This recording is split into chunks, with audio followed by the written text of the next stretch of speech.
자, 함께 교도하겠습니다. 그들이 겟세마네라 하는 곳의 이름에 예수께서 제자에게 이르시되 내가 기도할 동안에 너희는 여기 앉아 있으라 하시고 베드로와 야고보와 요한을 데리고 가실새 심히 놀라시며 슬퍼하사 말씀하시되 내 마음이 심히 고민하여 죽게 되었으니 너희는 여기 머물러 깨어 있으라 하시고 조금 나아가사 땅에 엎드려 될 수 있는 대로 이때가 자기에게서 지나가기를 구하여 이르시되 아빠 아버지여 아버지께는 모든 것이 가능하오니 이 잔을 내게서 옮기시옵소서.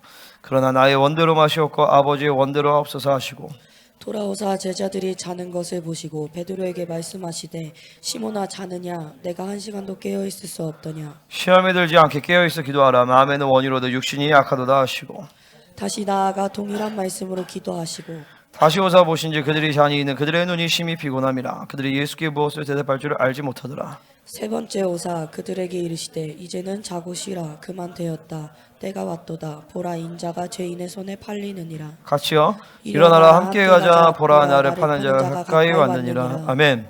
오늘 말씀 그냥 겟세마네. 내가 이 부분에 대한 설교를 우리 교회에서 많이를 했는데 이것만 한 적은 없어요. 우리가 이제 얘기하다가 이 십자가 사건 다 해가지고 이렇게 겟세마네에 대한 얘기했지만 요 겟세마네 자체만 가지고 설교하는 거는 처음인 것 같아요. 그러니까 오늘 이제 정말 말씀 잘 들으시길 바랍니다. 할렐루야. 자, 이게 주님이 그런 거죠. 늘 성경을 우리가 볼 때 성경 전체의 맥에서 좀 볼 필요가 있어요. 그러니까 뭘 잡아도 하나님의 창조의 목적, 구속의 목적이 딱 와야 돼. 그럼 뭐예요? 우리를 사랑의 파트너로 창조하시기 위해서 하나님 우리를 창조했단 말이죠. 그러니까 히브리서에서 봤듯이 원래 삼위 하나님만 계셨어요. 삼위 하나님이 계셨고 거기에 이제 하늘에 성소가 있었죠. 이제 보좌가 있었단 말이죠. 그죠? 그러니까 그거를 그러니까 뭐라지? 주님이 만드셨긴 했겠지만 창조에 속한 건 아니에요. 그러니까 영원 전부터 그러니까 하나님의 이 시간에 천지 창조 이전에 있었던 거예요. 다음에 그러니까 천지를 창조하시느라고 할 때 그때는 영계도 다 포함한 얘기거든요. 그러니까 하늘들과 땅을 창조하신 거거든요. 그죠? 그러니까 7천층, 그러니까 그 원래 7천층만 있었던 거지. 이제 거기서 이제 6층, 5층 쭉 하고 이제 땅까지 만드셔서 사람을 창조하신 건데 하나님의 본래 계획은 뭐냐? 삼위 하나님이 완전한 영화로움과 완전한 사랑과 완전한 연합 가운데서 너무 아름다운 그 영화로운 관계에 계시다가 이분들이 이제 이 사랑을 함께 나눌 어떤 존재를 우리 창조하자 이렇게 이제 나오신 거죠. 그러면서 그때 나는 이미 벌써 그때 예수님의 십자가 사건에 대한 그러니까 그러니까 모든 대가를 지불할 거에 대한 모든 이미 고뇌는 난 다 그때 끝났다고 봐요. 이미 그때는.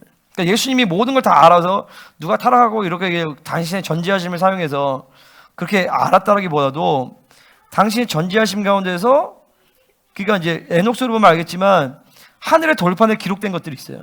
그런 이제 닫힌 역사란 말이죠.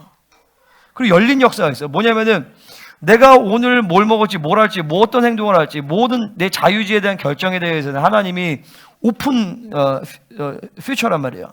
열린 미래예요. 닫힌 미래가 아니에요. 그죠? 근데 예수님이 재림하셔서 적그리스도를 진멸하시고 이런 것들은 닫힌 미래야. 그러니까 결정된 사건이란 말이죠.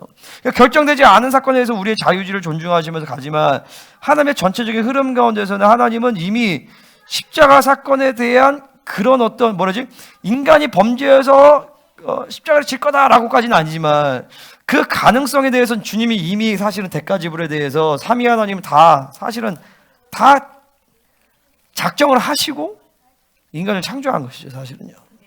그러니까 인간이 범죄했어도 하나님은 당하지 않으세요. 그 다음 넥스트 스텝에 대해서 하나님 1차적으로 순차적으로 하나님 다 아신단 말이죠. 그러니까 뭐냐면은 원래 십자가 사건이라는 것은 원래 그분과 우리와의 관계 안에서 우리를 너무 사랑해서 이만큼 대가 지불에 대한 원래 하나님은 말 표현하기 어려운데 갑자기 사랑해 그래서 십자가 짓게 이게 아니란 말이죠. 그때부터 그 사랑이 계속 흘러와서 십자가에서 사실 폭발한 거란 말이죠. 그죠? 십자가는 하나님께서 우리에 대한 자기의 사랑을 확증하신 사건이란 말이죠. 근데 그 사랑은 원래 창조 때부터 그 사랑은 계속 와 있었던 거예요. 창조 때부터. 그러니까 그런 시간 가운데서 하나님이, 삼위 하나님이 완전한 사랑과 계획하면서 이제 인간을 창조했는데, 여러분 알다시피 천사들이 먼저 반란을 일으켰어요.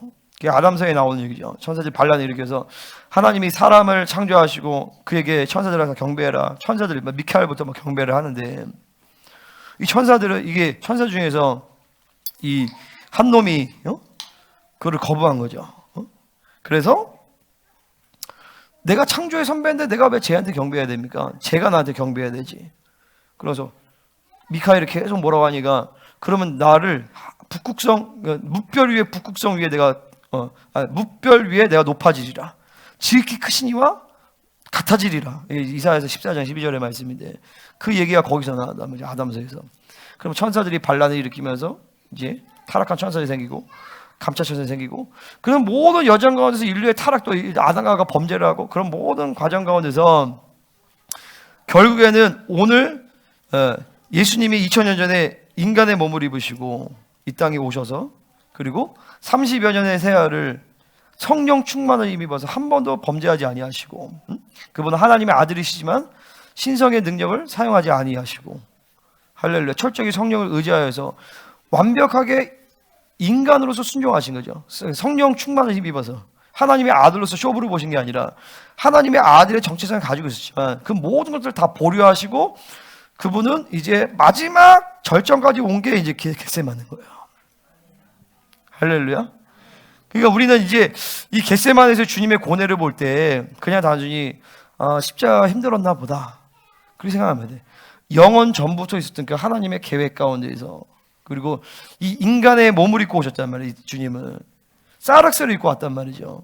사르스라는 인간의 한계적인 이 몸을 입고 오셔서 성령 충만을 입고 오시면, 성령 충만 있었지만, 성령 충만했지만 사르스라는 한계 가운데서 그분은 하나님과 교제하고 십자가를 짊어지셨어요. 이제 뒤에서 나오겠지만, 이게 우리는 상상할 수도 없어요. 이분이 어떤 고뇌와 어떤 대가 지불을 하시고 어떤 승리를 하셨는지. 할렐루야. 히브리서 2장의 말씀처럼 이분은 우리와 똑같은 시험을 받으신 분이로되 죄는 없으신 분이에요.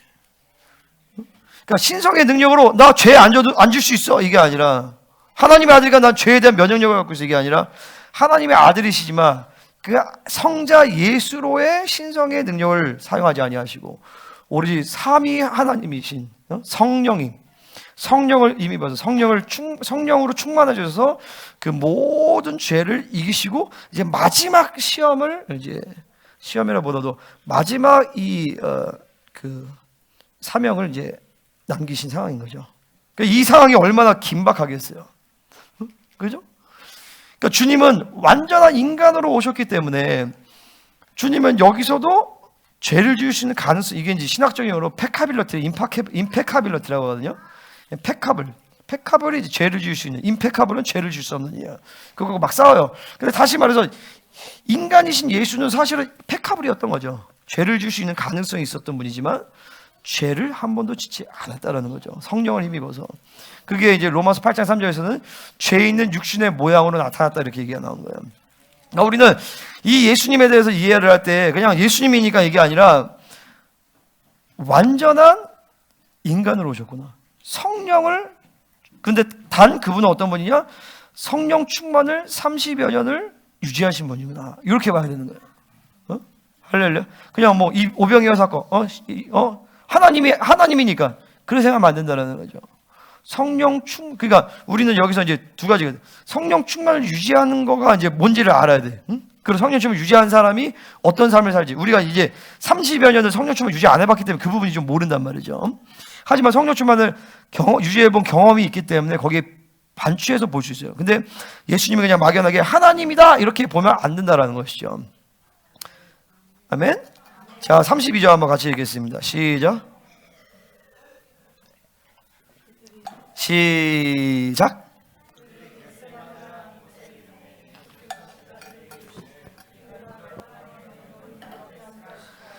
아멘. 그러니까 이게 자 이제 주님이 이제 기도를 하시러 가시는 거예요. 그러니까 어떻게 보면 인류 역사원의 가장 무거운 짐을 지신 사건이죠. 이게 어마어마한 고뇌와 어마어마한 슬픔과 어마어마한 고난, 고통, 이 절망, 스트레스 가운데서 주님이 선택하신 것은 기도하시는 거예요. 할렐루야. 여러분 생각해 보세요. 우리가 정말 너무 힘든 상황이 오면 기도하기가 쉽지가 않아요. 근데 주님은 평생을 그렇게 하나님을 의지하고 자기를 쪼개는, 그러니까 겟세마네 하루의 사건이 아니라 매일 그분은 뒷동산에서 자기를 쪼개는 시간을 매일 가지셨던 거죠. 그러니까 이런 어마어마한 상황 가운데서 주님은 또 자아를 죽이는 기도의 자리로 가시는 거예요. 사도행전에서 보면 베드로가 감옥에 갇혀서 내일이면 죽게 되는데, 그때 초대교회는 기도하기를 결정한단 말이죠. 그때 당시에 뭐 영향 있는 사람들이 있어서 자기 나름대로 뭔가를 할 수도 있었지만 그들은 기도하기로 결정해요. 그러니까 우리가 그래야 돼. 사실은 아무리 힘들고 어려운 일이 있을 때 그때 기도하고자 하는 영성. 그거는 단순히 그 사건에 뿐만 아니라 계속 평생을 그렇게 자아를 쪼개고 옛사람을 죽이고 새 사람으로 번성케 하는 그런 삶을 살아왔다는 것이죠. 자, 34절에서 보면 주님이 베드로와 야고보와 요한을 데리고 이제 가십니다. 주님은 이 따로국밥을 좋아하신단 말이에요. 따로국밥. 그러니까 12제자, 그러니까 70인, 그 중에서 12제자. 그 중에서도 탑 리더인 3명. 베드로, 요한, 야고보. 근데 베드로와 요한, 야고보를 이제 데리고 가셨는데, 그러니까 어떻게 보면 예수님이 3년 반 동안 정말 자신의 모든 에너지를 다 썼잖아요. 그러니까 예수님이 너무 피곤해서 배에서 주무시잖아요. 그 피곤해서 주무신 거거든요. 그러니까 내가 아는 분은 하루에 2-3시간 주무시고 사역하신 분이 있어요. 평생을. 내가 아는 분 중에서. 그러니까 예수님도 아마 그랬었던 것 같아요. 하루에 뭐 1-2시간 정도 이렇게 주무시고 그렇게 사역을 아마 하시지 않았을까. 그러니까 피곤했겠죠.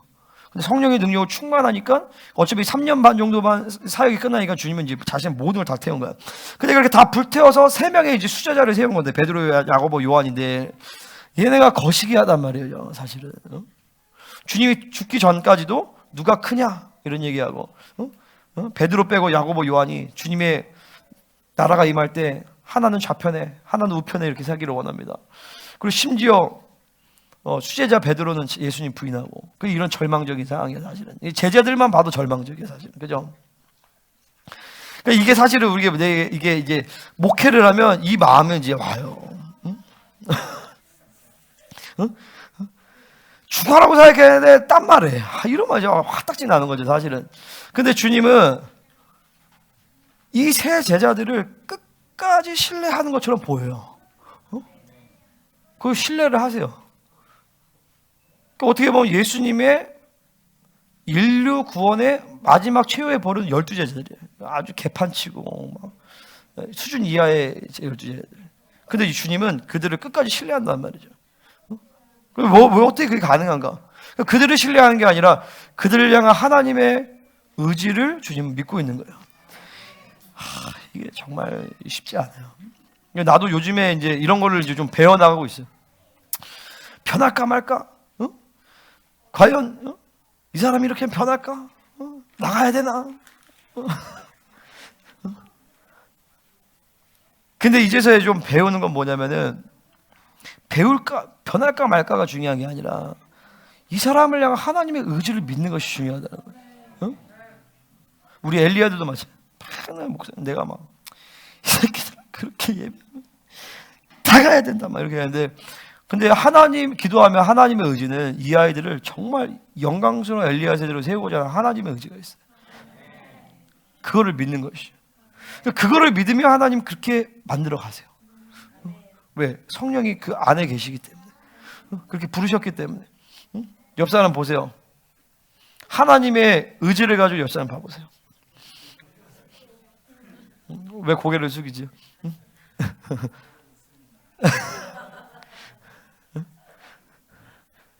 성윤 집사님은 똑같네. 처음 봤을 때랑 똑같으신 것 같아. 지금 나이 어떻게 되세요? 46. 그래도 그 6. 누구랑 동가? 80? 정 집사님 80이에요? 80. 우리 교회는 대체로 동안이에요. 자, 어제든 자, 좀 쓸데없는 얘기하면 이제 그러니까 목회도 사실 이제 거기에 있는 거죠. 얼마나 많은 사람을 모으느냐, 이게 중요한 게 아니라 하나님의 의지를 믿는 것이 한 사람 한 사람에 대해서. 그러니까 이제 기다리는 거죠. 그게 이제 사실은 쉽지 않죠. 그러니까 이제 그러니까 예전에 이제 김노 목사님이 목회는 사랑이다 나 이렇게 얘기하면 이제 속으로 전혀 그렇게 와닿지가 않아. 목회는 사랑이다라는 게. 근데 요즘에는 와닿아요. 아, 목회는 사랑이구나. 왜 사랑이냐면, 왜냐면 그전에는 내가 인본주의적 관점에서 사랑을 생각했기 때문에 진리로 탁탁탁탁 나가면 의의 관점에서 그러니까 이게 나도 그렇거든요. 의가 먼저 발동이 됐단 말이에요. 내 신앙의 영성을 얻어서. 우리 이기강 집사님 나한테 그러더라고. 목사님은 너무 칼 같다고. 뭐 탁탁. 그래서 좀 인간적이어야 되는데 이제 그렇지 않다라는 거야. 근데 사실은 하나님의, 그러니까 이게 사역자로서의 성장하는 과정 가운데서는 사랑이 먼저 오기보다 의가 먼저 오는 경향이 더 커요. 왜냐하면 의가 먼저 하는 거 사랑이 오면 인본주의와 음란이 등타버리거든요. 그러니까 의가 사실은 먼저 와요. 그래서 의와 국률로 채운단 말이에요. 팔복의 10년간에서. 그러니까 의가 먼저 와. 근데 의만 있으면 이제 사람들이 다치는 거예요. 그게 사실 내 사역에서도 그렇고 생명사역에서도 그렇고 많은 영혼을 다치게 만들었던 거죠. 왜냐면 의가 너무 강했기 때문에. 응? 근데 여기서 이제 쭉 성숙해지면서 하나님의 긍휼이 부어지고 이게 의와 사랑이 이제 통합이 되면서 하나님의 이게 의와 사랑이 통합이 되면서 거룩이라는 것이 완성되거든요. 그러면 그 거룩이 우리 안에 올 때 의가 먼저 오기보다도 그러니까 뭐라지? 의와 사랑이 통합이 돼서 오는데 결국 우리를 빵 때리는 것은 결국 사랑이에요. 그러니까 오늘 십자가의 사건도 사실 그걸 얘기해 주는 거예요. 사랑의 사건을 얘기해 주는 거죠. 그러니까 주님이 이렇게 제자를 보인 걸 벌써 사랑의 문제로 끝까지 제자들을 사랑하신단 말이에요. 그러니까 심지어 누구조차도 가룟 유다조차도 주님 끝까지 사랑해요. 그러니까 오늘 본문에 안 나오지만 이전 본문에서 보면 주님이 막 유다가 배반할 거에 대해서 이제 얘기를 하시는데 막 이렇게 12 중에 하나 곧 나와 함께 그리에 손을 넣는 자라 막 이렇게 얘기를 하는 먹는 자가 나를 팔리라. 이거는 뭐냐면 그렇게 결정됐다는 얘기가 아니라 주님은 그때도 유다에게 있어서 사실은 회개를 촉구하신 거예요. 너 끝까지 회개해라. 그러니까 그런 게 있어요. 뭐냐면은 주님은 우리에 대해서 전지하심을 결국엔 너 타락할 거야 이렇게 사용하지 않으세요. 결국에 너 죄질 거야. 너 오늘 회개했지만 너 또 죄질 거야. 주님은 당신의 전지하심을 이렇게 사용하지 않으세요. 당신의 전지하심은 우리에 대해서 포기하신단 말이에요. 그러니까 하나님은 우리에 대해서 뭐냐면은 믿어줘. 오늘 회개했어. 그러면 넌 그 회개를 계속 유지하면서 죄를 짓지 않고 주님 믿어주신단 말이죠. 아멘? 결국에 타락하고 주님은 절대 그렇게 생각하지 않아요. 그 미래에 대해서 주님은 알기를 포기하셨어요. 그러니까 우리는 그런 게 사실은 이제 그런 거예요. 뭐냐면 이 지체들에 대해서 과연 이 지체가 끝까지 잘 갈 것인가? 아니면 결국에 지금 이렇지만 변화되어서 주님께 영광 돌리는 삶을 살 것인가? 주님은 걔는 결국에 타락한다 이렇게 말씀하시지 않는다는 거예요. 응? 할렐루야. 왜냐면 예수님 당신도 유다가 결국 멸망받기로 결정된 것을 그분은 알지 않았어요. 그러니까 사실 결정된 게 아닌 거죠. 그 유다의 선택인 거죠. 그러니까 이때라도 가룟 유다가 회개할 수 있었다라는 거죠. 주님은 끝까지 그걸 믿어주시는 거예요. 그러니까 이런 게 사실은 이제 사역을 하다 보면 여러분들 영혼을 대하다 보면 이런 게 좀 어려운 부분들이에요. 왜냐면 끝까지 사랑해야 되거든요. 끝까지 믿어줘야 되거든. 그러니까 그 끝까지 사랑하고 끝까지 믿어주는 그 근거가 어디냐면 하나님의 의지를 봐야 되는 거예요. 그래서 하나님은 나한테 지금까지 한 번도 물론 교회 부르심 때문에 하나님이 내보내시는 경우도 있고 뭐 딱 아주 그거는 이제 일부예요. 이 사람 결국 나갈 거다 이렇게 한 건 결국 일부예요. 근데 대부분의 경우에는 하나님이 그 영혼을 향한 완벽한 계획을 늘 목회자에게 갖게 하세요. 그리고 그 그림대로 계속 이야기하는데 그것대로 끌고 간단 말이야. 근데 그거에서 결국에 자기가 이탈되면 이제 교회를 나가게 되는 거죠. 근데 그 전까지는 이가 뭐냐면 목회자 입장에서 목자가 그거를 먼저 포기하진 않아요. 나 같은 경우 나도 그거를 내가 포기한 적이 없어요. 갈등하고 씨름하고 그러긴 했지만 결국에 우리 지체들을 향한 하나님의 완전한 계획과 그 모습에 대해서 영광에 대해서 갈등은 하지만 그거를 포기하진 않아요. 그래서 나는 이제까지 영혼을 포기한 적이 없어요. 그거는 그죠? 김동민 이사님 나 포기한 적 없죠? 모르죠? 그래 정답이야 이게. 뭘 알겠어. 여보 나 포기한 적 없지. 저기는 나 진짜 포기했어. 역시 형보다는 아내가 최고야 그죠?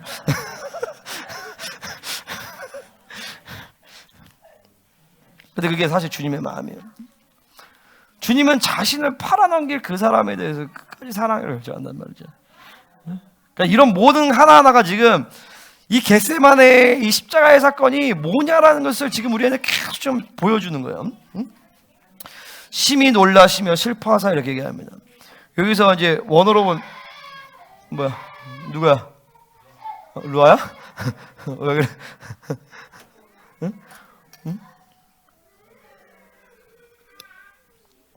심히 놀라시며 슬퍼하자. 이게 원어로 보면 distressed 아니야 이거 그리고 and terror 뭐냐면 공포에 시달리고 극도의 스트레스에 시달린다는 거예요. 주님이 30여 년을 성령 충만을 유지하셨던 그분이 사도행전에 근거하면 한량 없는 기름 부음을 받은 그분이 심히 놀라시며 슬퍼하자 막 극도의 공포와 스트레스에 그분이 지금 처해져 있는 것이죠. 왜 그런가? 우리와 똑같은 육체를 입고 오셨기 때문에 그래요. 그분이 우리가 똑같은 육체를 입고 오셨기 때문에. 그러니까 우리가 이제 알아야 될 건 뭐냐면 여기서 주님이 막 갈등하시냐면 아버지 이 잔을 내게서 옮기시다 이런 것들은요 주님이 십자가를 지지 않겠다라는 얘기라고 보기는 어려워요. 왜냐면 주님은 자기 인생의 목적에 대해서 그분은 정확하게 알고 계세요. 갈등하지 않아요. 자기 인생의 목적은 예수라는 이름이 나온단 말이죠. 자기 백성을 그의 죄에서 구원할 자라면. 그러니까 쉽게 해서 십자가를 지시는 것이 그분의 인생의 목적이었어요. 인생이 좀 그렇죠. 우리 딸이 라미가 태어났는데 너는 십자가에서 죽을 자다. 거시기 하잖아요. 그죠? 십자가에 죽을 자다. 유신이 우리 아들 막 태어났어. 유신이 이쁘죠? 너의 인생의 목적은 많은 영혼을 위해서 죽는 것이다. 부모의 마음은 찢어지지. 근데 사실 예수님뿐만 아니라 여러분 다 마찬가지죠. 그죠? 우리가 작은 예수이기 때문에. 내가 25살에 군대 갔었는데 그때 25살에 군대에서 생일을 딱 맞이했는데 그때 꿈인가 환상인가 딱 갑자기 기도하는데 감동이 딱 온 게 뭐냐면 네가 이제 절반을 살았다 그러는 거죠. 그 내가 이 얘기를 이제 우리 엄마한테 했어. 엄마 주님이 나보고 절반을 살았대. 내가 그때쯤 순교하거나 그런가 봐요. 이게 이제 막 화제가 된 거야 막. 그러니까 뭐냐면 요즘에는 내가 50살에 죽을까? 그거 잘 모르겠어요. 더 살 것 같긴 해. 근데 순교를 하지 않을까? 순교를 하든가 아니면 뭐 주님을 살아서 주님 보든가 뭐 할 텐데 어쨌든 내 인생에 대한 결론에 대한 그 그림이 잘 먹고 잘 살고 평안한 노후 생활 이런 게 아니에요 사실은요. 나뿐만 여러분 다 마찬가지죠. 주님을 위해 죽거나 아니면 살아서 주님의 영광을 보거나 남은 자로 살거나 할렐루야. 그거 외에는 사실 없는 거예요. 물론 뭐 자연사하고 평안하게 죽을 수도 있겠지만 어쨌든 인생의 결론. 그러니까 주님은 자기의 인생의 목적에 대해서 갈등하지 않고 계셨다는 것이죠. 그리고 그분은 자기가 하나님의 아들이라는 정체성을 절대로 한 번도 의심하지 않았어요. 그러니까 하나님의 아들이라는 정체성 그리고 자기의 인생의 목적 십자가를 지는 것 이게 일치돼서 살았단 말이죠. 그러니까 이것은 그분이 어떤 한순간의 일이 아니라 30여 년을 계속 평생토록 자아를 죽이고 육체의 소욕을 죽이고 성령으로 사시면서 계속 날마다 이 내면의 전쟁에서 승리하시면서 세 사람이 그러니까 우리로 따지면 세 사람이 번성한 거죠. 세 사람이 번성한 그러니까 성령으로 사시면서 승리한 결과라는 거예요. 그러니까 당연히 이 시간에서도 그분은 자신의 인생의 목적이 십자가를 지는 일이니까 하나님의 아들 정체성에 대해서 그분은 흔들리지 않단 말이죠. 아멘? 그분은 뭐에 대해서 이렇게 십자가에서 겟세마네에서 이런 극도의 고통과 고뇌를 겪으셨는가? 이게 이제 오늘의 포인트예요. 단순히 십자가가 고통스러워서 십자가를 안 지겠다 이런 게 아니란 말이에요. 십자가를 질 거를 알고 있었어. 십자가를 지실 거였어. 사실은 겟세마네를 통과를 안 해도. 그럼 그분은 그러니까 겟세마네를 통과를 안 해도 인생의 목적과 방향성의 흐름에서 벗어나지 않단 말이에요. 그분은요. 무슨 말인지 알아요? 겟세마네를 안 겪어도 그분은 십자가를 졌단 말이에요. 그러면 그분은 왜 십자가를 왜 겟세마네에서 왜 뭐를 그렇게 고통스럽게 이제 부르짖으셨는가? 이게 이제 오늘 말씀의 이제 포인트인 거죠. 할렐루야. 자, 그분은 왜 이렇게 이제 고통스러우셨는가? 어안이 벙벙하다. 야, 이제 그러니까 스트레스와 고통 가운데 막 휩싸였던 거야. 왜 그러냐면, 첫 번째로는 그분이 겪게 될 이 육체적 고통이 어마어마했어요. 그러니까 보통 사형은 즉각 죽이는 거잖아요, 그죠? 고통 없이 빨리 죽이는 게 이제 인도주의적 사형이란 말이죠. 근데 십자가는요, 가장 고통스럽게 가장 오랫동안 오래 사는 사람은 십자가에 달아서 일주일도 살았다라는 거예요. 그러면 이게 피가 점점점 빠지면서 결국에 심장마비를 예수님 심장마비를 죽으신 거거든요. 이게 계속 있으면 이게 이 하중을 여기 체중이 해서 호흡 곤란이 와요. 그러니까 숨을 쉬려면 이렇게 들어야 되는데 이렇게 들려면 하중이 일로 가잖아. 그러니까 이렇게 숨을 쉬게 된단 말이야. 예수님은 호흡곤란을 주신 거예요. 심장마비로. 그 고통이 어마어마했어. 더 나아가서 인류의 모든 죄를 완전히 뒤집어 쓰는 그런 어마어마한 수치와 고통을 주님은 겪으셔야 했던 거예요. 그러니까 이거를 내가 오늘 기도하면서 하나님이 그런 것들을 나한테 깨닫게 하셨는데 주님은 지금 이 상황에서 뭘 생각해 볼 수 있냐면, 자 보세요. 내가 우리 유신이가 자 일로 와봐. 얼마 안 살았지? 몇 년 살았지? 8년이나 살았어. 8년 동안 죄를 많이 줬을까요? 많이 안 줬을까요? 많이 줬겠죠. 네 죄를 목사한테 전이해봐봐. 막 이렇게 난리 난단 말이야. 얘 8년 동안 죄만 하더라도, 응? 그치? 들어가봐. 근데 여기 이제 38년 된 병자가 38년 된 사람은 그 죄의 무게가 얼마나 크겠어, 그죠? 이렇게 심각한 설교를 이렇게. 그런데 보세요. 노아 홍수 당시 때 인류의 인구가 창조과학자에 의하면 80억에서 100억이에요. 그죠? 지금이 80억 인구란 말이죠. 네? 대충 퉁 잘라서 한 인간의 수명을 한 100년이라고 쳐봐요. 그 인류 역사 6,000년이잖아. 그죠? 그 100년이라고 치면 60세대죠. 그죠? 한 세대를 그냥 짧게 잡아서 50억이라고 쳐봐봐. 50억 곱하기 600 해봐봐. 3천억이야. 인류의 인구가, 오고 가는 인류의 인구가 적게 잡아야 3천억이라고요. 응? 많게 잡으면은, 응? 더 되겠죠. 뭐 1조까지도 가겠지. 근데 보세요. 나 한 사람의 과거, 현재, 미래의 모든 죄만 하더라도 그 죄를 얘한테 만약에 전이한다 쳐봐. 얘는 직사해버려요. 응? 그게 어디서 알 수 있냐면, 사역하다 역류가 되면, 좀 센 사람 역류되면 일주일 이상을 고생을 해. 응?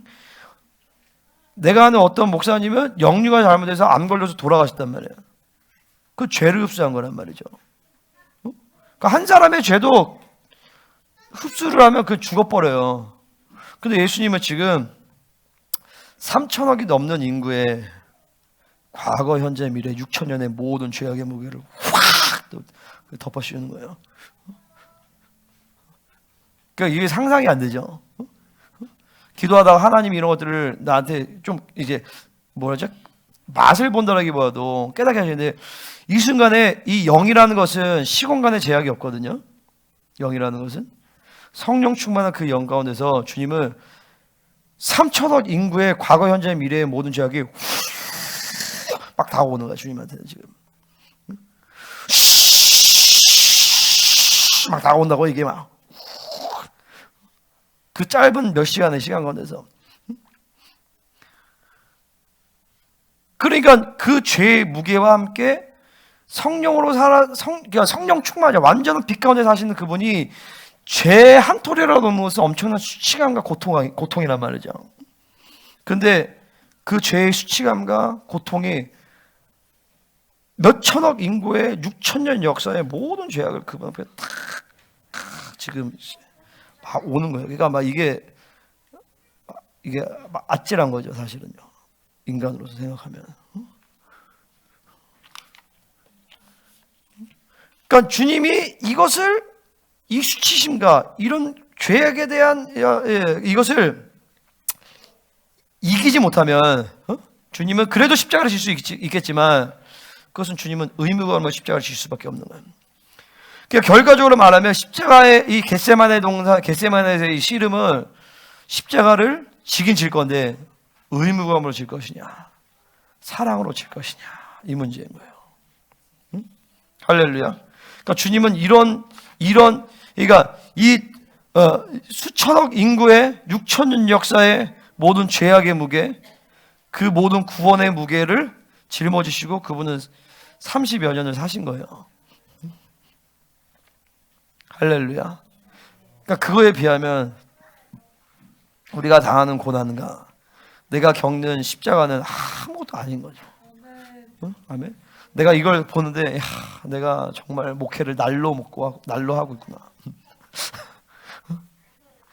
3천억이 아니라 30명도 있는데 내가 십자가를 안 지면서 내가 목회를 하고 있는 것 같다. 그런 생각이 들더라고요. 물론 나도 희생하고, 물론 나도 사역하고, 물론 나도 헌신하고, 성도를 사랑하고 중보하지만 예수님의 이 사랑과 희생과 그분의 중보, 그분의 헌신을 생각하니까 이건 뭐 아무것도 잽이 안 돼요. 34절 같이 읽겠습니다. 시작.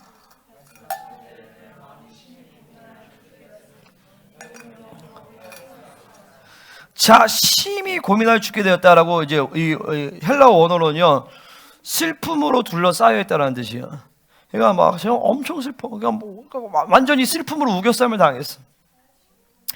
그렇죠? 인류 모두 오고 가는 모든 인류의 6천년 역사의 모든 죄의 짐의 무게와 이 고통들을 이제 그 죄의 무게를 짊어졌는데 이제 십자가에서 이게 이제 슉 자기 안에 들어온단 말이에요. 그러니까 그게 얼마나 참 고통스러운 일이죠. 근데 그분의 이런 감정은 이제 본다라면 하나님의 사랑과 공의에 대한 반응인 것이.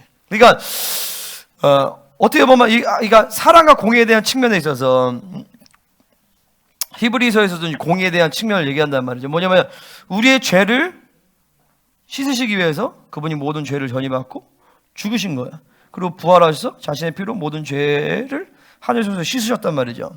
할렐루야. 그 십자가를 통해서 우리의 모든 죄를 전이받으시고 우리 죄는 거기서 끝나요. 이건 하나님의 공의의 성취예요. 그죠? 아멘. 그러니까 주님은 이 공의의 측면에 있어서 내가 마땅히 죽어야 된다. 그래서 모든 사명을 이룬다. 이거에 대해서 주님은 갈등이 없어요. 무슨 말인지 알아요? 그러니까 이 공의에 대한 측면에서 갈등이 없기 때문에 겟세마네에서 씨름을 하지 않아도 십자가를 지신다라는 거예요. 왜냐하면 공의에 대한 측면만 가지고. 근데 예수님이 지금 뭘 갈등하시냐면 이게 지금 사랑이 지금 어려운 거예요. 사랑이. 이해가 돼요? 공의의 측면만 보면 주님은 십자가를 짊어지고 십자가를 가시는데, 그러니까 그러면 뭐가 돼요? 십자가를 의무감으로 지시는 거죠. 근데 이게 지금 주님이 갈등하시는 건 뭐냐면은 이제 사랑이 문제인 거야. 정말 이 인간들이 내가 창조주의 자격을 상실하는 어떤 위험에까지도 처해지면서까지 구원할 가치와 자격이 있는가라는 거예요. 응? 여러분 보세요. 인간들이 얼마나 악한지 아세요? 응? 인간들이 얼마나 악한지. 이 중국 공산당들은 내가 얼마 전에 예전에 간증 들었는데 북한사 가시는 분인데 탈북자 간증을 들었는데 중국 브로커에 의해 가지고 이제 탈북을 한 거예요. 근데 어떤 부잣집에 가는데 자기랑 어떤 애가 같이 와서 같이 이제 탈북을 거기 있었대. 근데 막 갑자기 맛있는 거 너무 잘해주더래. 그런데 뭐지 이상하네. 어느 날 봤더니 같이 간 애가 배를 까고 장기를 그 개를 간인가 뭔가를 장기를 이식한 거야. 이식해서 얘 거를 뺐다고. 그 개를 뺀 상태로 그냥 버려놓은 거야. 배가 까진 상태에서 이렇다는 거야. 그래서 그 사람이 너무 두려워가지고 바로 탈북했다라는 거야. 응? 인간이 이렇게 약해요. 자기의 목숨을 조금만 연장하기 위해서 사람을 그냥 죽여버린다니까. 옛날에 음모론이라고 나왔는데 음모론이 사실 아니거든요. 미국의 딥스테이트나 이런 애들 있잖아요. 거기에 이 소아성애나 이게 어린이들 납치 이런 사건 이런 것들이 다 연결되어 있어요. 이게 중남미에 그러니까 멕시코나 이런 데 이민자들을 받아주는데 거기에 어린애들 납치하는 이런 집단 애들이랑 이 테러 집단 이런 깡패 집단이랑 이 딥스테이트 이런 애들이 연결되어 있단 말이에요. 왜냐면은 어린아이에서만 나오는 아주 신기한 호르몬 같은 게 있는 거야. 그게 장수의 묘약이래요. 그 유신이 조심해. 그러니까 애들이 공포에 질릴 때 그때 그런 어떤 호르몬이 나오는데 공포에 질리게 만들어서 그때 그거를 쫙 빼가는 거야. 피를 빼가지고 그거를 이제 자기의 약을 만드는 거죠. 인간이 그렇게 악하다고요. 근데 보세요. 우리 주님의 피는 그런 사람들을 위해서도 흘려진 거예요. 그러니까 주님의 갈등이 와요, 이게? 그러니까 퉁쳐서 하나님의 공의 측면에서 그래, 내가 인류의 모든 죄를 그래 할 수 있어. 근데 거기서 문제가 아니라 주님은 수천억 인구의 여러분 한 사람 한 사람에 대한 그 대면을 지금 다 하고 있는 그게 지금 이제 주님이 이제 죽을 맛인 거죠. 응? 공의의 문제가 아니라 사랑의 문제인 거예요. 응? 할렐루야. 사랑은 악한 것을 생각하지 않습니다. 주님은 이제 우리를 사랑하시기 때문에 우리의 악을 기억하실 수가 없어요. 그래서 아실 수가 없어요. 그렇기 때문에 우리 안에 죄의 파일을 삭제한 그 거룩한 피를 뿌리신 것이고 내가 너를 사랑한다고 얘기하신단 말이죠. 할렐루야. 야, 바울이 갈라디아서 6장에서 십자가에는 결코 자랑할 것이 없다고 말하는데 바울이 그렇게 얘기한 거는 십자가가 자신의 모든 죄의 문제를 해결했다라고만이 아니라 그 십자가가 하나님의 놀라운 사랑을 확증하기 때문에 그런 것이. 아멘. 그 십자가가 사랑의 절정의 사건이기 때문에 십자가 외에는 결코 자랑할 것이 없다라는 것이죠. 그러니까 우리의 회개가 깊이 들어가지 않는 이유는 공의의 근거에서 회개하기 때문에 그래요. 아, 의롭다 하심 받고, 나는 죄 짓고 하나님의 심판에 대한 두려움이 없어 이제. 그렇게 회개하면 회개가 깊이 안 들어가. 우리는 왜 회개하느냐? 하나님의 사랑에 대한 이 기대감에 오는 그 절망에서 회개를 하는 거죠. 아멘. 그분이 나를 이렇게 사랑했는데, 그분이 나를 사랑하셔서 이렇게 피를 흘리시고 엄청난 대가를 지불하셨는데, 내가 또 죄를 지었구나. 그러니까 의에 대한 문제면 그냥 보호를 그냥 덮어버리면 사실은 뭐라지? 의에 대한 문제로 보면 엄밀히 말해서 회개를 하긴 해야겠지만 그냥 보호를 그냥 믿으면 받아들이면 의의 문제는 해결이 돼요. 사실은요. 왜? 존재적 의인이기 때문에. 근데 우리가 회개를 깊게 하는 것은 의에 대한 문제 때문이 아니라 사랑에 대한 문제 때문인 거예요. 아멘? 그분이 나를 이렇게 사랑하셨는데 그 사랑에 대한 기대를 저버렸구나. 그 사랑에 가지고 있는 기대감 때문에 우리는 회개하고 절망하는 것이죠. 그러니까 우리 주님은 이 갈등이 이런 거예요. 뭐냐면 아버지, 나도 당신의 아들이 독생자인데 근데 이 나를 이렇게 무참히 죽이고 짓밟힐 만큼 저들을 정말 사랑하시는 겁니까? 주님의 갈등이 여기서 오는 거죠. 그만한 사랑을 받을 수 있는 자격이 저들에게 있습니까? 라고 물어보는 거예요. 그 어마어마한 희생의 대가를 치러서 그런 사랑을 받을 수 있는 자격이 과연 있는가? 인류에게 그리고 나에게. 이제 주님이 이제 그거를 이제 싸우시는 거죠. 너희는 여기 머물러 깨어 있으라 하시고. 그러니까 이 어마어마한 인류 역사상 가장 중요한 시간에 제자들은 동참해야 되는데 자고 있어. 그러니까 한심한 거죠, 사실은. 근데 한심하다고 보기가 한심한데 이해가 되는 것은 어마어마한 영적 공격의 프레셔가 있기 때문에 제자들은 이것을 싸울 수 있는 지금 영의 능력이 없는 영의 충만함이. 근데 우리도 마찬가지예요. 하나님이 뭔가를 확 역사할 수 있는 그 시간 가운데서 영적으로 졸아. 깨어있지 못해. 그러면 영광의 시간이 날아가 버리는 거죠. 아멘입니까? 그런 측면에서 여러분 여기 오늘 지금 잘 오신 거야. 응? 아멘. 계속 성령 충만을 유지하는 사람들은 성령이 깨어있을 그 시간을 늘 인식시켜 주세요. 그리고 그 시간을 놓치지 않게. 그러니까 소위 이게 영적인 촉이 좋아야 돼. 촉이.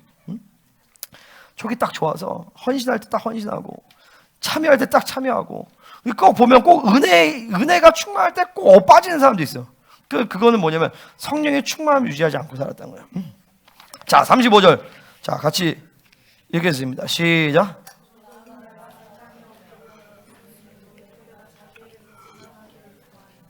자, 이제 본격적으로 주님이 이제 기도를 하시는 거예요. 주님의 간구. 35절부터 이제 주님의 간구가 나오는데 주님이 간구하시죠. 조금 나아가서 땅에 엎드려. 여기서 이제 누가복음에서는 땀방울이 핏방울이 되도록 기도했다라는 말이 나와요. 그 핏방울이라는 것은 헬라어 원어에서 보면 great drop이에요. 그러니까 신약 성경에서 딱 한 번밖에 안 쓰이는 단어야. 그 핏방울이 떨어지는데, 내가 이게 자주 했던 얘기인데, 옛날에 그 2차 대전 때인가? 냉전 시대였나? 아무튼 옛날에 나라 정세적으로 전 세계가 이 테러가 막 급증했을 때 비행기 테러가 하도 많이 일어나니까 승무원들이 이 테러가 일어나면 어떻게 대처할지를 막 시뮬레이션 했단 말이에요. 시뮬레이션 하고 막 이렇게 다 이렇게 해가지고 막 이렇게 하면서 어떻게 대처할지를 시뮬레이션을 하는데 어느 날 비행기에서 어느 한 스튜디오스가 거울을 보고 咔 소리를 지른 거야. 그 봤더니 브로우스가 시뻘겋게 젖은 거야. 그래가지고 깜짝 놀라서 소리를 지르니까 다른 사람이 또 왔어. 그 사람을 보고 깜짝 놀라서 또 소리를 팍 지른 거죠. 그 사람도 여기 또 시뻘겋게 된 거야. 그러면서 막 여러 사람이 여기가 막 시뻘겋게 막 피가 이렇게 젖은 거예요. 그래가지고 이게 큰일이다.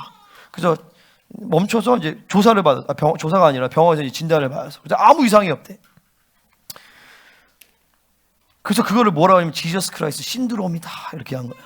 뭐냐면 극도의 스트레스 가운데서 모세혈관이 터지면서 모세혈관에서 이제 그러니까 땀샘에서 피가 나온 거죠. 제가 아는 목사님이 어떤 장례식을 갔는데 사모님이 목사님이 돌아가셨는데 두 사람이 너무 사이가 좋아돼. 사모님이 너무 많이 운 거야. 그래가지고 너무 많이 울어서 여기가 시뻘겋게 됐대요.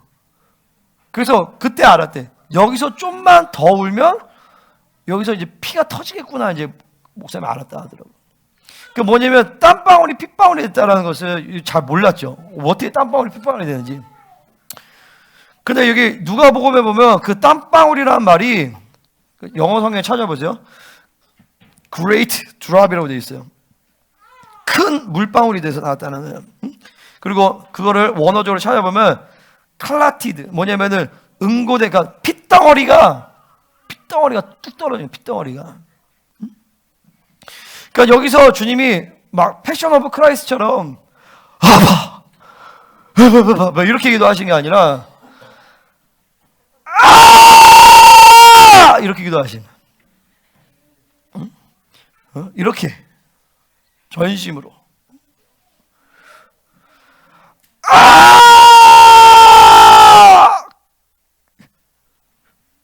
이렇게 몇 시간을 기도하신 거죠.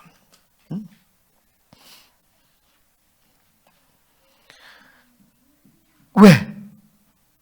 그분은 지금 믿음으로 기도하고 있어요. 간절함과 갈망으로 하나님밖에 하실 수 없다라는 간절한 마음으로 그분은 그렇게 기도를 하시는 거예요. 지금. 왜? 자기 가능성이 하나도 없어. 오로지 하나님만 지금 이 문제를 해결하실 수가 있어요. 그러니까 주님을 만나면 늘 이렇게 기도할 필요는 없지만 이렇게 기도하라는 게 무슨 말인지 알아요. 응? 겟세마네를 보면, 겟세마네를 통과하면, 야복강을 통과하면 여러분들이 이런 기도가 뭔지를 알아요. 사실은요. 내 자아를 죽이기 위해서 극도의 절망 가운데서 몸부림치며 자신을 완전히 쏟아내는 기도가 매일은 아니지만 이게 무슨 말인지 안단 말이죠. 할렐루야. 여러분 이런 기도가 무슨 말인지 알아야 돼요.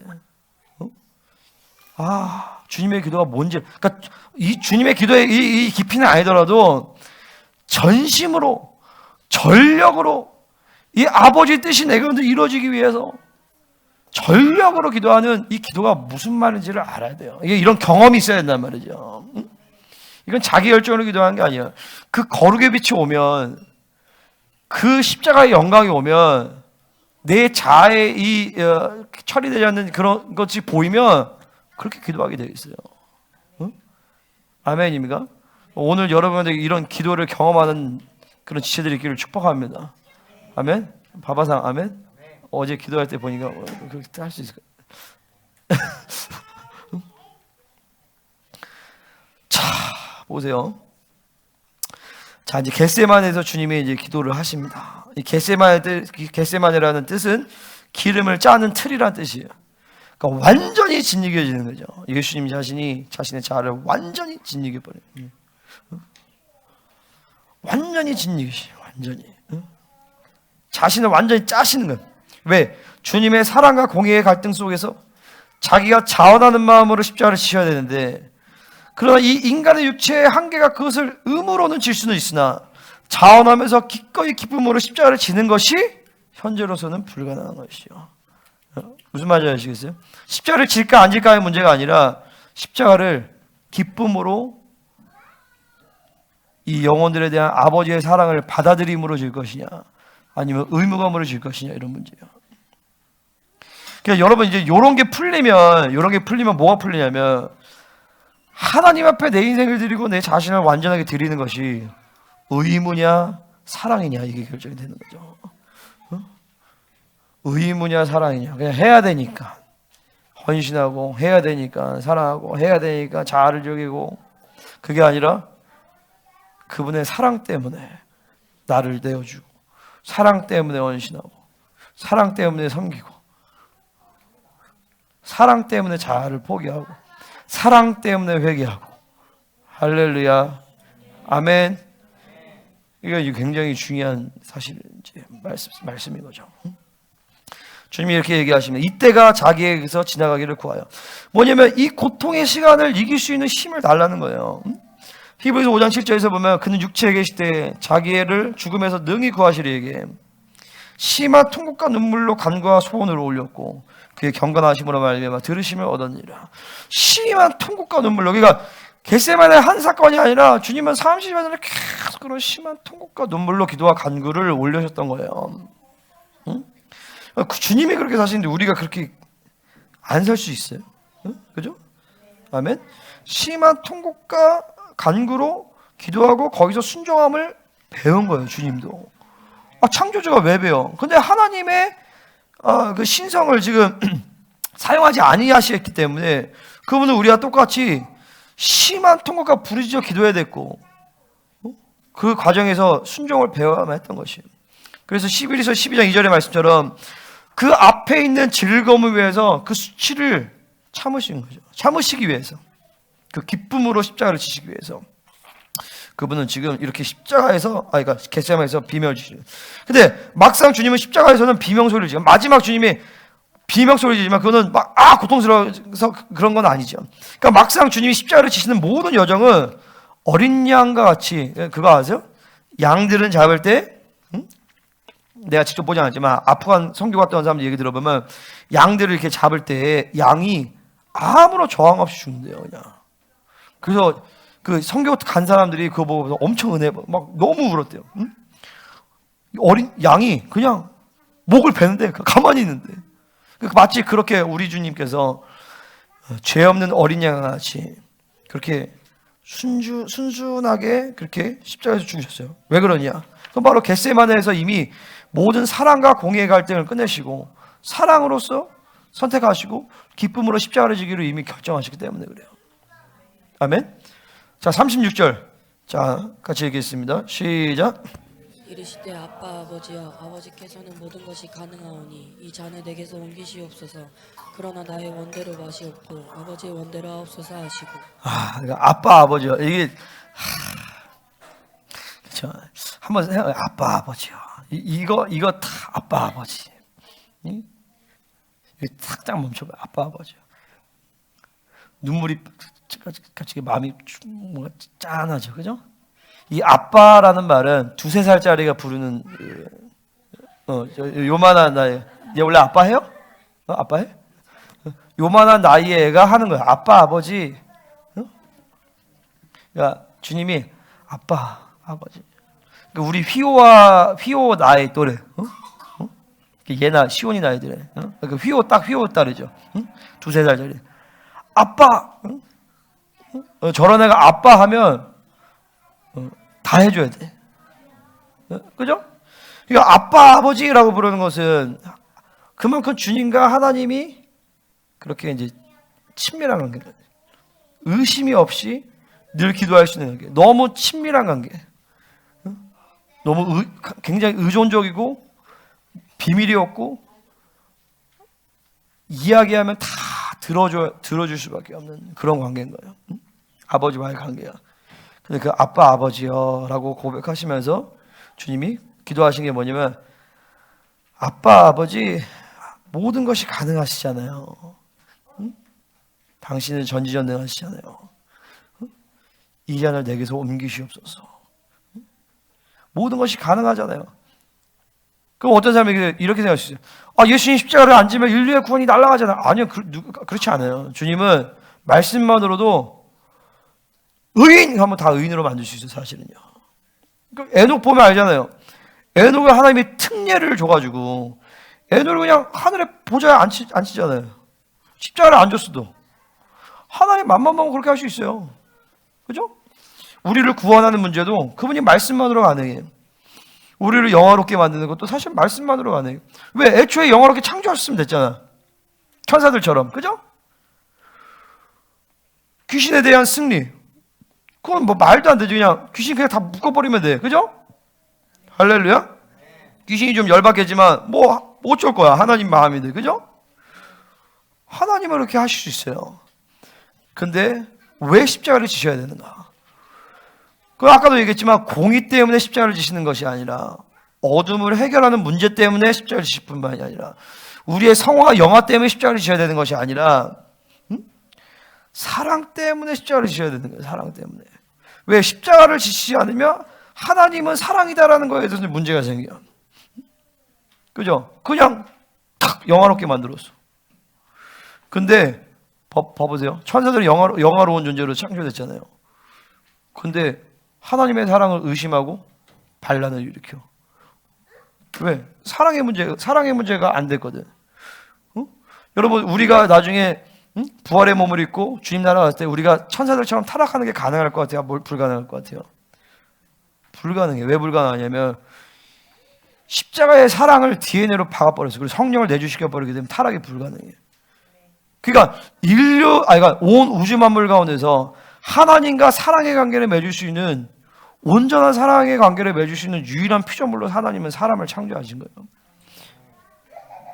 그러니까 이 십자가는 이 어둠의 해결하는 문제, 구원의 문제, 영화의 문제, 승리의 문제가 아니라 십자가는 사랑의 문제인 것이죠. 할렐루야. 사랑은 왜? 자발적이어야 되니까. 사랑은 내 스스로 선택해야 되니까. 사랑은 그래서 쉽게 말해서 사랑은 설득을 해줘야 돼. 그분이 말씀으로 우리를 구원하시고 그분을 닮아가는 것을 그분이 말씀을 행하게 하시고 원수에 대한 모든 승리를 말씀으로 이루신다면 그것도 우리는 하나님을 찬양할 거야. 와, 할렐루야, 하나님 대단하시다, 위대하시다 찬양할 거야. 근데 중요한 건 뭐야? 우리의 자유의지를 사용할 필요가 없어. 하나님의 사랑을 선택할 일이 없다라는 것이죠. 그래서 그분은 십자가를 지신 거예요. 그리고 그 사랑을 하나님은 로마서 5장 8절에 말씀처럼 하나님께서 우리에 대한 자기의 사랑, 그리스도께서 우리를 죽으심으로 말미암아 하나님께서 우리에 대한 자기의 사랑을 확증하셨느니라. 계속 증거하시는 거예요. 내가 너를 얼마나 사랑하는지 알아. 내가 너를 사랑한다. 사랑한다. 사랑한다. 사랑한다. 얘기하신다.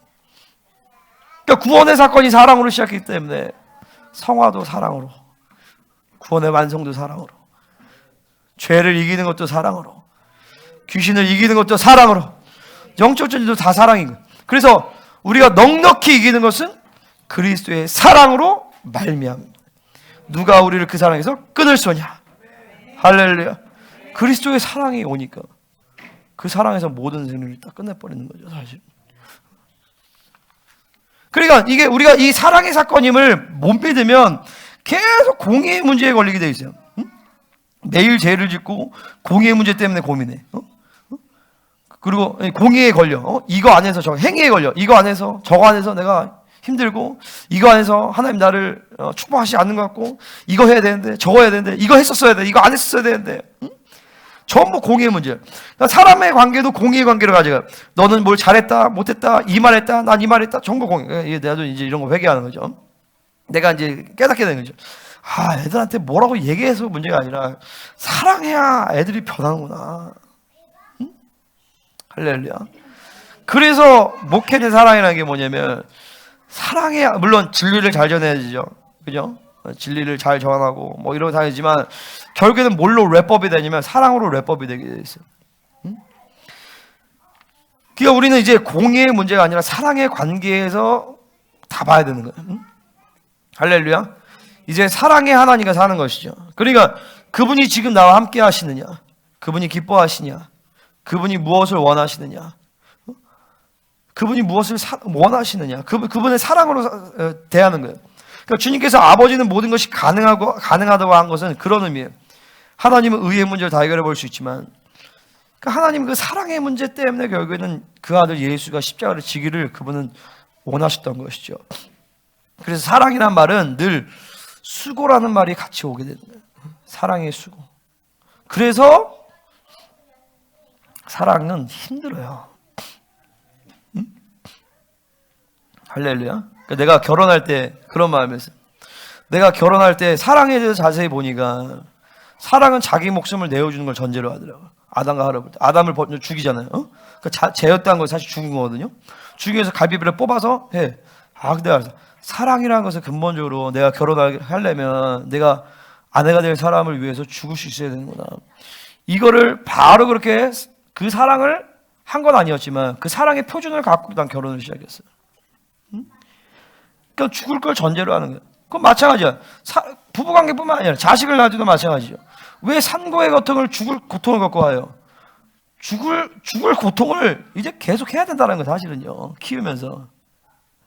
아멘? 아멘입니까? 왜 아멘 안 해요? 그렇잖아요. 애 키우면서 오는 모든 고통을 애 낳을 때 고통과 비유할 수 없어 사실은. 그죠? 그 고통을 겪으면서 얘에 대한 사랑에 대한 그 예고편을 하나님 보여주신 거예요. 너무 이쁘지? 죽을 만큼 힘들게 계속될 거야. 왜냐면 자아를 죽여야 되는 가능. 사랑은 그래서 어떻게 결혼할 거 다시 생각해봐야 되는 거 아니에요? 근데 진짜로 이런 각오가 없으면 결혼을 안 합니다. 결혼하면 행복해질 줄 알았어요. 그럴 줄 알았냐? 결혼하면 자기를 완전히 죽인다라는 것을 생각을 해야 돼요. 그러면 행복해. 그다음에 결혼하면 행복해질 줄 알았어요. 그러면 그 결혼이 저주가 돼버려요. 근데 그래서 사랑이라는 것은 희생의 수고가 있어요. 그러니까 그 수고라는 말은 어떤 일을 한다라기보다도 설득이라고 표현한 것이죠. 그러니까 주님은 그런 거죠. 우리를 다 설득을 하셔야 되는 거예요, 사실은요. 왜? 우리의 사랑을 얻으시기 위해서. 그러니까 이런 걸 이제 깊이 한번 생각해 봐야 돼요. 그 하나님이 어떠한 분이신데 나의 사랑을 얻기를 원하시는가? 여러분은 막 그렇게 생각하죠? 하나님 왜 나를 안 사랑해 주세요? 하나님 쟤는 더 사랑하는 것 같고 나는 안 사랑하는 것 같아요. 얘들아 여기 봐라. 니네 얘기하는 거다. 여자들. 건유야 여기 봐봐. 하나님 쟤는 더 사랑하는 것 같고 나는 덜 사랑하는 것 같고 너무해요. 네가 너무하다. 네가 너무해 왼수야. 주님은 우리의 마음을 원하신다니까. 주님은 우리의 마음을 원해. 그분은 이미 모든 사랑을 확증해서 다 보여줬어. 근데 왜 그 사랑을 못 받아들이고? 사랑 안 받아들이고 못 받아들이는 거야 사실은. 그러니까 이 모든 사건은 하나님이 우리를 향한 사실 사랑의 구애인 거예요 사실은요. 주님의 십자가는 쉽게 얘기해서 사랑을 증명하셨다라기보다 사랑을 이제 우리한테 설득하신다는 거예요. 너 내가 얼마나 니네 사랑하는지 알아? 내가 얼마나 너 사랑하는지 알아? 자 보세요. 이 잔을 내게서 옮기시옵소서 이렇게 얘기해요. 그러나 나의 원대로 마시었고 아버지의 원대로 하옵소서 이렇게 얘기한단 말이죠. 이 잔을 내게서 옮기시옵소서. 그러니까 주님은 그런 거예요.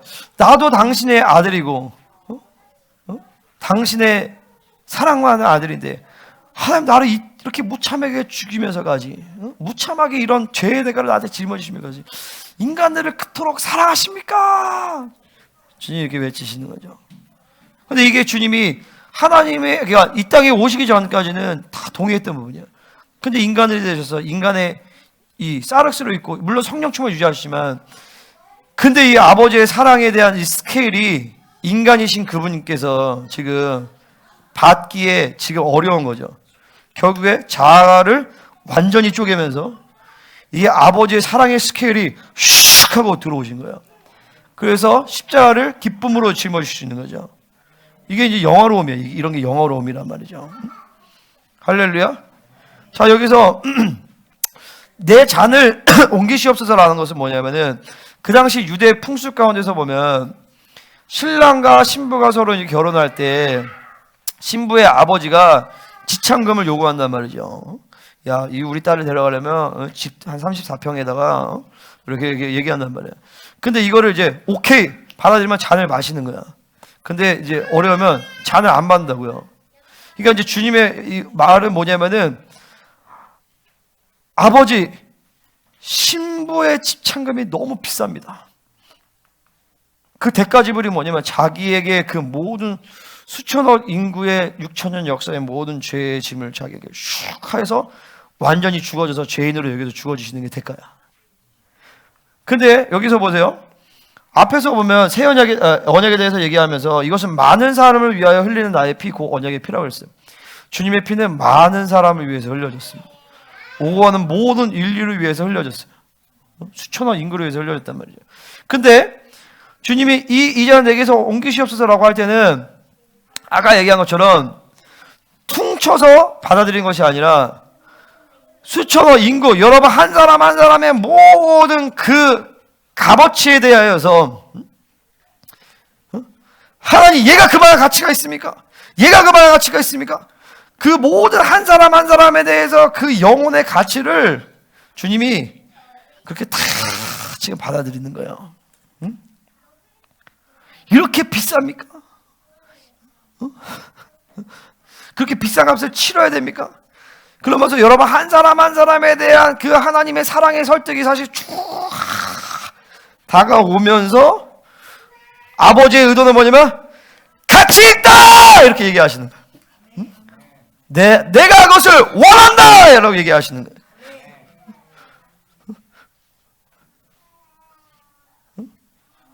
그러니까 그 한도 끝도 없는 아버지의 사랑이 거기서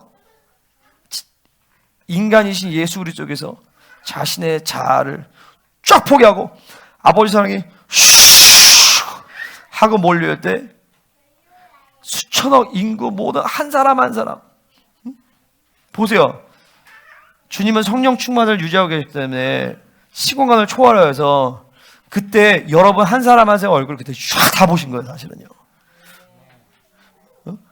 그때 여러분 한 사람 한 사람 얼굴을 김세진 이쌤이 슉슉 다 보고 그 한 사람에 대한 내가 십자가를 져야 되는 충분한 가치가 있는 사랑받을 만한 자이다라는 것을 거기서 확증을 하시고 거기서 쫙 다 박으세요. 그 사건이 있기 때문에 여러분이 그 십자가의 공로를 입은 거죠. 그래서 그런 얘기를 예수님은 나 한 사람만 구원받는다 할지라도 십자가를 지셨다라는 것이죠.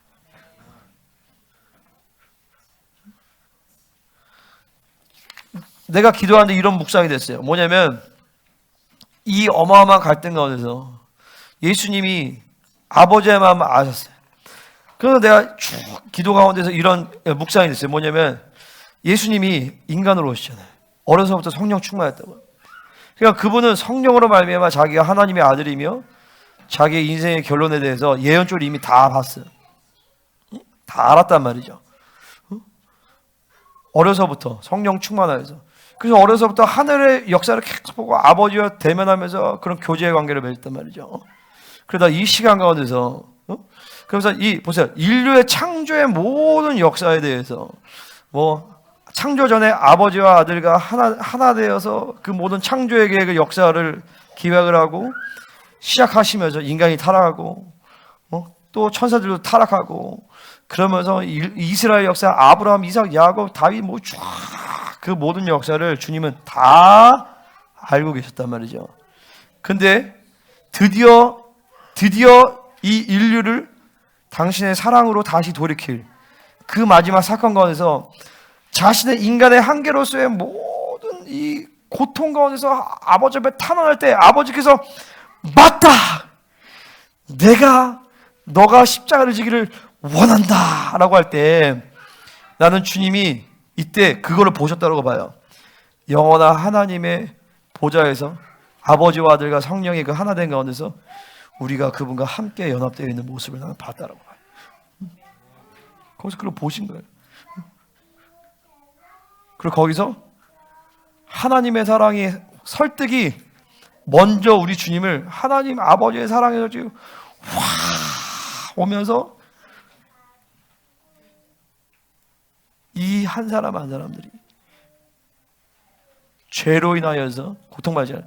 이 한 사람 한 사람이 나의 생명을 내어줄 그런 가치가 있는 사랑받는 자들이구나. 이게 주님이 확 오는 거죠. 막. 그 사랑이 그 인류에 대한 사랑이 쭉 몰려든.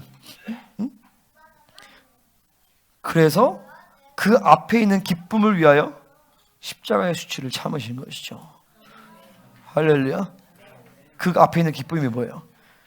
우리가 그분과 하나 되어 영원한 하나님의 나라의 왕같은 제사장으로 영화로움에 들어가는 그 모습인 것이. 할렐루야. 자, 30절부터 42절까지 쭉 보겠습니다. 아니 됐어, 이제 여기까지 봐. 이제 기도합시다.